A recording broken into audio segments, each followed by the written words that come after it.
Hello, my name's Alan from checkoutalan.online. I want to show you a piece of software I've written for doing segment timing and event timing when I run live events. I'm going to show you a couple of things first regarding how it's written and how it works, and then I'll show you how I have it set up to run on a Raspberry Pi.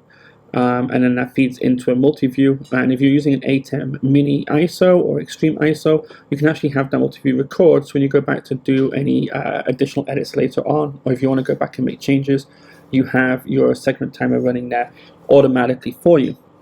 So here is the software blog that I wrote. It kind of has everything that you need, and when you go onto here and you go to this area here, you can actually click on this link and it will download the file that you need. All of the code is very easy to edit. It's just JavaScript running inside a HTML file. This is the site. So when you load it up, it'll give you the instructions first of all. I'm using the N key for both starting my events and recording my specific segment timers. I'm using the K key to end my event. And then what I'm going to be doing on the Raspberry Pi is actually map those to a USB controller. So as I start my event, you see that the color turns to red. That's a nice visual indication in the corner of your eye that your event has started. It's up, it's running. And when you press the N key again, it will reset that timer, goes back to 0. You see the event timer is unaffected. And in the bottom left corner here, you can see that segment 1 has been recorded. Segment 1 was 13 seconds and it ended at 13 seconds. I record another one, you can see this one was also 13 seconds and it ended at 27 seconds.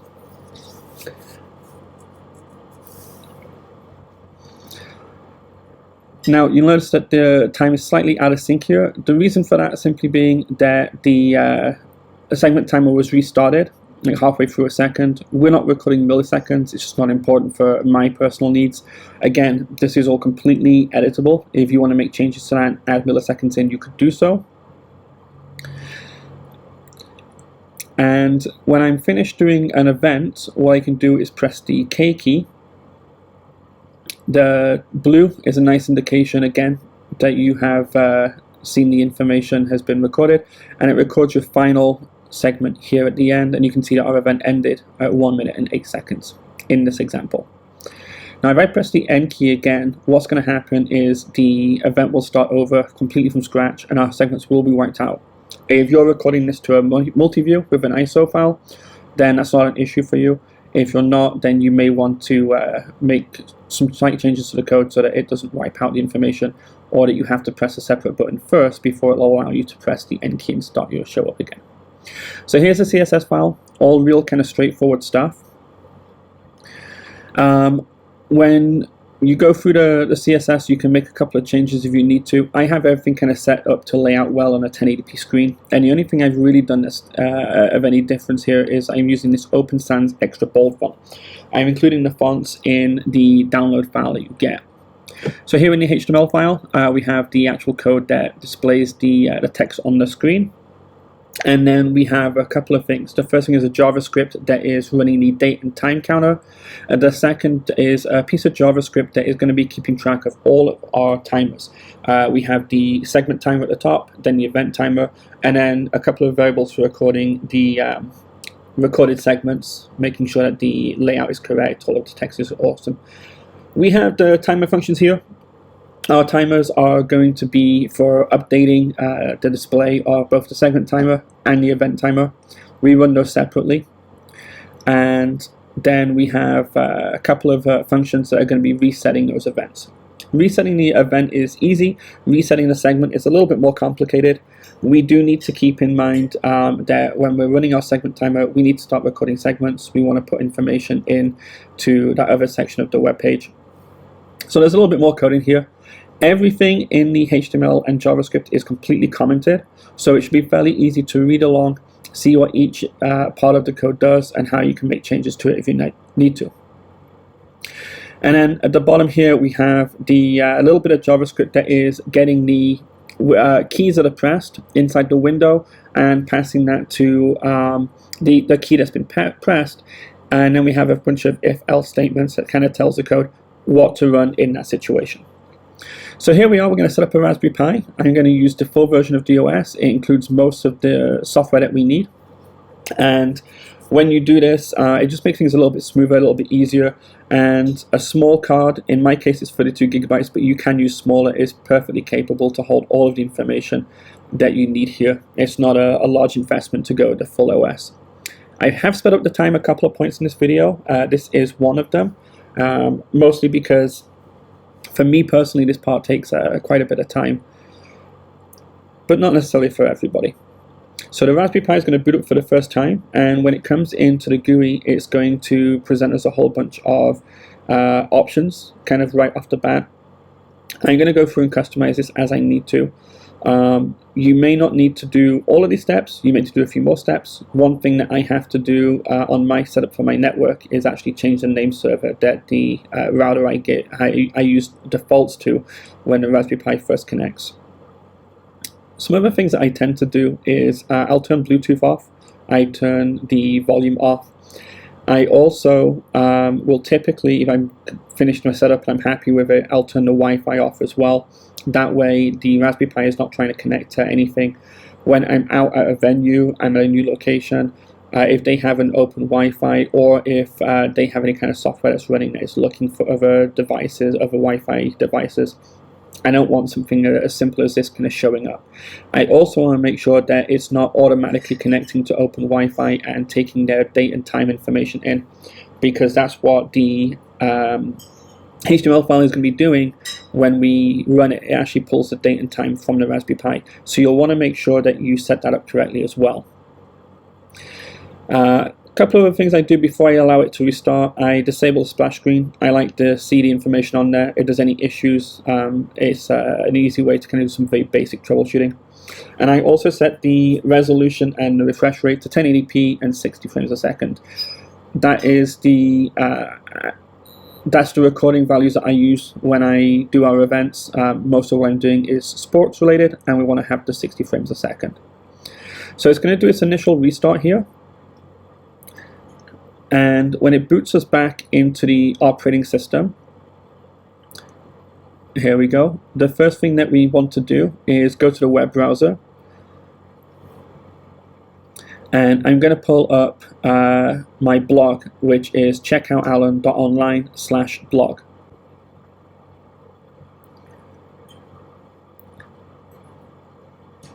You want to look for this entry here, Raspberry Pi timer using HTML, JavaScript, and kiosk mode.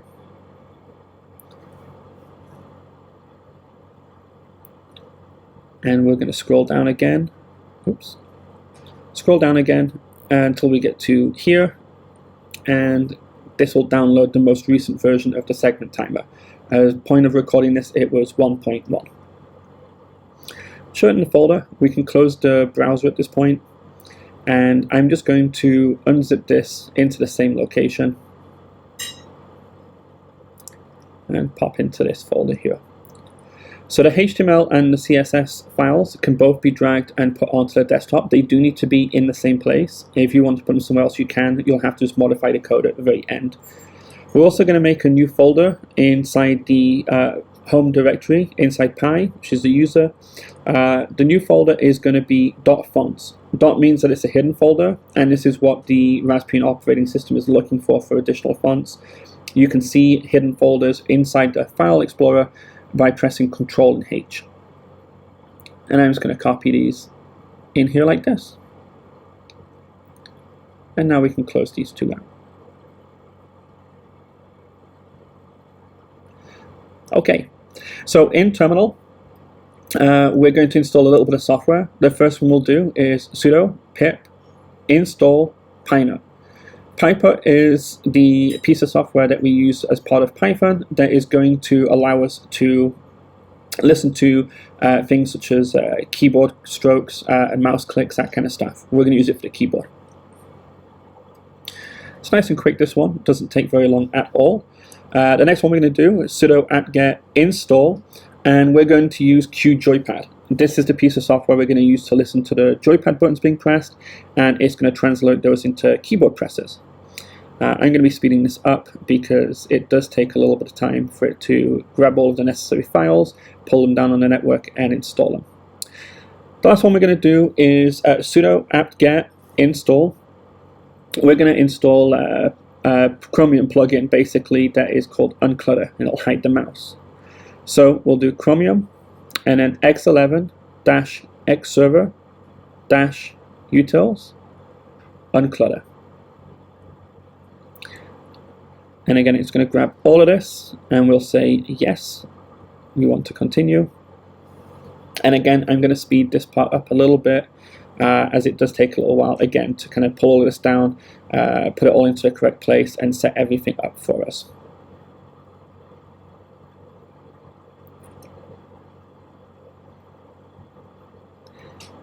Okay, perfect. So I'm going to close this out and open a new window. This is just a force of habit, it's not that necessary. We're going to write our Python script. So we'll make a new directory, again inside the Py folder, and we're going to call it scripts.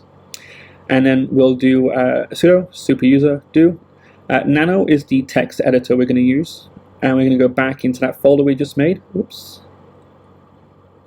There we go. And we're going to call it shutdown.py. So in this blank file, we're going to set everything up. We're going to import the OS, and from pineput.keyboard, we're going to import a key and a listener. We're going to define on_press, and we're going to then print that out to the window, the terminal window. The reason we're going to do this will become apparent in a second. So basically, any key that we press is going to be written into that window for us. We'll then do define on release, and we're going to look for if the key is the escape key. We'll use os.system, and we'll give it the shutdown command. The -h means that it does a clean shutdown, it does it safely. Now tells it to do it whenever we give it the command. Don't wait for something else to finish, basically. And then we kind of add some stuff on for the listener at the end here. It does need to be formatted correctly with your indentations, and I was missing a colon on that as well. The correct code is on the blog. I went through and edited it really quickly before I made this video. Okay, so here's QJoypad. Now for QJoypad, you're supposed to press the button on the controller and it will kind of highlight itself. I've never had that work. So what I'm doing here is I'm going to very quickly set each button to this corresponding number, and then we're going to go into terminal and use the Python script that we just wrote. So when we press the buttons on the controller, the number will appear on the screen. That way we can see which button press is the one that we want to use for our individual actions. So this is me just kind of pressing away on the controller here. Okay, so I know that I want to use button 2 to represent the N key. If you remember, the N key is what's going to be starting and then recording our different segments, starting the event, recording the segments. And then I'm going to use button 10 as the K key, and that's what's going to be used to end our event at the end of the day. Finally, button 5 is going to be escape, and then I'm going to update the profile. I'm going to give it a new name. This layout I'm going to call kiosk. Save this, and then I will quit the software. We don't need to be using this at the moment. We're going to set it to run on startup. Let's do that now. So we'll go back into terminal, and what we're going to do is we're going to again use sudo and then nano as a text editor, and we want to go into the etc/xdg/lx session/lxde-pi, and the file is called autostart, and there's no file extension you need to worry about here. So the first thing we'll do is we'll add another command in here to go along with what we already have. We'll tell it to run unclutter with the argument idle of 0.1 seconds, and then the argument of root. This is going to hide our mouse when it's not moving. You still have access to the mouse if you move it, but whilst it's not moving, it's hidden. We'll tell it to run QJoypad with that kiosk profile that we set up.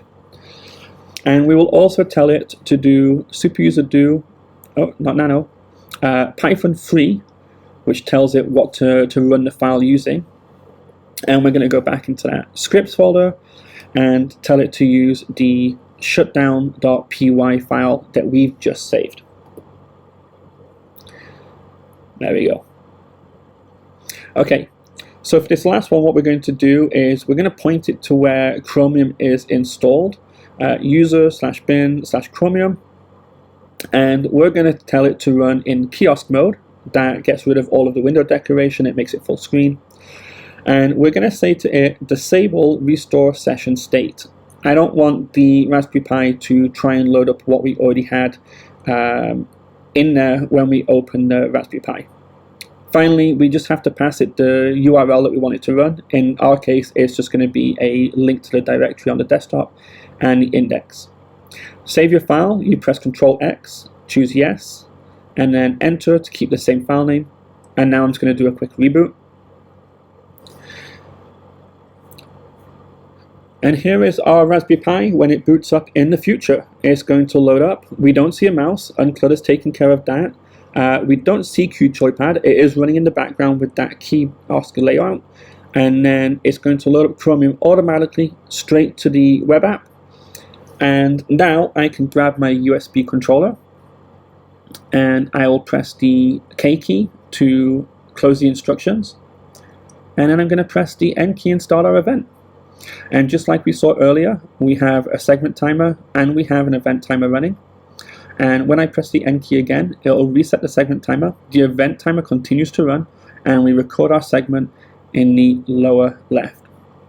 Pressing the K button again will stop our event, and pressing that button that I set for escape will automatically safely shut down the Raspberry Pi. So that's everything. The software again is completely free to use. The code can be changed in any way that you wish. There's been a couple of requests from people to have it set up with Companion or to listen to commands being sent on the network. I'd have to look into how to do that. It's something I've not done before. This is actually the first ever JavaScript I've written in my life. So I'm sure there's going to be some errors and some things that could be done differently or done better. I'm happy to hear them. If you've got any constructive criticism, please do pass them to me. There's a couple of minor bugs that I'd like to fix with regards to the timers, specifically when you have colors changing. Sometimes those timers will interrupt each other and change them back prematurely, but nothing that stops it from running smoothly. You can find all of my stuff at checkoutallen.online. I'm a video producer, live event producer, and video editor based in the Toronto area. I'm happy to hear about any events you got coming up that I might be able to help with. And if I have any other software that I write, I will publish it both on my blog, and I will make a YouTube video to show you how to use it. Thank you very much for watching. Have a good day.